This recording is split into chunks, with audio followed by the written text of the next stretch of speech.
इतने मजबूर, इतने लाचार, इतने बेबस थे। उन्हीं को जब आपने जमीन के अंदर दफन कर दिया, जमीन के जब हवाले कर दिया, जमीन में दफन होते ही वो मुश्किल कुशा कैसे बन गए, हाजत रवा कैसे बन गए, बिगड़ी बनाने वाले आखिर कैसे बन गए, हमारे किस्मतों को बदलने वाले आखिर वो कैसे बन गए, हमें औलाद देने वाले आखिर वो कैसे बन गए।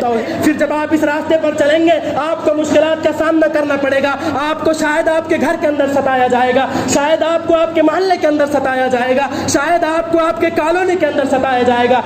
और याद रखिएगा, ये अंबिया का मिशन है, ये अंबिया का रास्ता है, ये सालिहीन लोगों का रास्ता है, ये रसूलों का रास्ता है, ये अल्लाह का पसंदीदा रास्ता है, ये कांटों का रास्ता है। इस पर चलने वाले को तकलीफों का सामना करना पड़ेगा, इस पर चलने वालों को गालियां सुननी पड़ेगी, इस पर चलने वालों को मार खानी पड़ेगी, इस पर चलने वालों को ताने बर्दाश्त करने पड़ेंगे, इस पर चलने वालों को बुरे बुरे नामों से पुकारा जाएगा। ये सारी चीजें बर्दाश्त करनी पड़ेगी। आप अल्लाह को पहचानिए, अपने बच्चों को बताइए कि अल्लाह कौन है, अपने बच्चों को बताइए कि जब आप अपनी माँ के पेट में थे, जब आपको आपके वालिद और वालिदैन नहीं पहचानते थे, उस वक्त जब अल्लाह ने आपकी हिफाजत की, आपको ऑक्सीजन की जरूरत थी, आप पेट के अंदर मौजूद थे, अल्लाह ने ऑक्सीजन आपको पहुंचाया। आपको भूख की खाने की जरूरत थी, आप पेट के अंदर मौजूद थे, अल्लाह ने आपको खाना दिया।